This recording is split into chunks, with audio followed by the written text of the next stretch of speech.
আসসালামু আলাইকুম গাইস, কেমন আছো? কি অবস্থা সবার? আজকে কিন্তু বাজারে গিয়ে খুব সুন্দর মুহূর্ত কাটালাম, আর বিকেল বেলাতে জমিতে গিয়েও খুব সুন্দর মুহূর্ত কাটালাম। তো চলো তোমাদেরকে শুরু থেকেই বলি।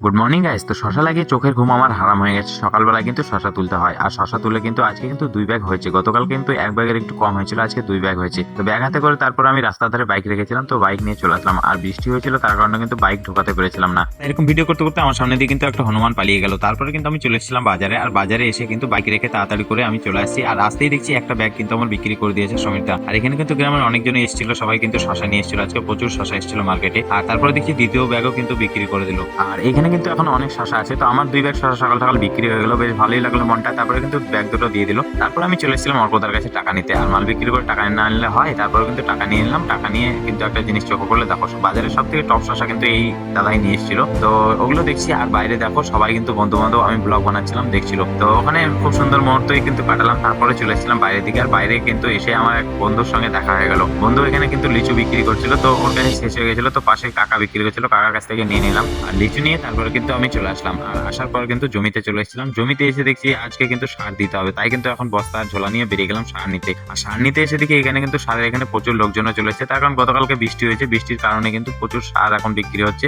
তো আমিও সার নিতে চলেছিলাম, আর সার নিয়ে কিন্তু মাথায় করে এখন চলে যাচ্ছি জমির দিকে। আর বাইক নিয়ে কিন্তু জমিতে ঢুকতে পারিনি, তার কারণ কাদার জন্য। তো এখানে সার নিয়ে চলে এসেছিলাম, আর আজকে ফোনে ব্যস্ত থাকার কারণে কিন্তু কি কি সার দিয়েছে আমি সবই ভুলে গেছি। যাই হোক, সারগুলোকে কিন্তু এখন মিক্স করতে লাগলাম, আর এইভাবে কিন্তু মিক্স করলাম, আজকে ঢালিনি হোক। তো বস্তার ভিতরে মিক্স করে দেখো কত সুন্দর কিন্তু মিক্স হয়ে গেছে। তারপরে কিন্তু গুটি গুটি থেকে গেছে, তাই কিন্তু আমি সেই গুটিগুলোকে কিন্তু ভেঙে দিচ্ছিলাম, আর ভেঙে খুব সুন্দরভাবে কিন্তু বসে বসে মাখাচ্ছিলাম। আর মাখানোর পর দেখো কত সুন্দর একদম মিশ্রণ হয়ে গেছে, পুরো একদম সবুজ সবুজ ভাব হয়ে গেছে। তারপরে কিন্তু আমি দিতে শুরু করলাম, আর এইভাবে কিন্তু ছাপড়ে ছাপড়ে দিতে হবে পুরো জমিটাই। তো দেওয়া কমপ্লিট হয়ে গেছিল। এই রোদ গরমে কিন্তু একদম ক্লান্ত হয়ে গেছিলাম। তো পাশে কিন্তু গাছের ছায়া, তো এখানে চলে এসেছিলাম। আর এসেই কিন্তু একটা শশাও পেয়ে গেছিলাম খুব সুন্দর। তো ওটাকে নিয়ে আমি এখন মুছে নিলাম, মুছে কিন্তু খেতে লাগলাম।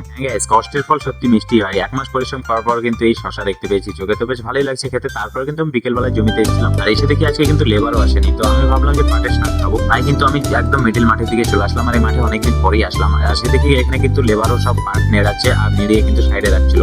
তো ওগুলোকেই আমি বেছে বেছে রাখছিলাম। আর এই দেখো কত সুন্দর কিন্তু কচি কচি একদম পাটের শাক। তো এই শাকগুলোকে এখন নিয়ে নিলাম, আর নিয়ে কিন্তু বাড়ি চলে আসছে। আর আসতে দেখছি আমার পাশের জমিতে কিন্তু আমার ভাগ্নে কিন্তু আজকে প্রথম শশা চলছে। একই দিনে কিন্তু লাগিয়েছি, কিন্তু আমার 3 দিন হয়ে গেল বিক্রি হওয়া, আর এদের আজকে তুলছি। তো সেই সব দেখে কিন্তু আমি চলে আসছি বাড়ি। তো আজকের জন্য ব্লগটা এখানে শেষ করছি, দেখা হচ্ছে পরের ব্লগে। Bye, tata.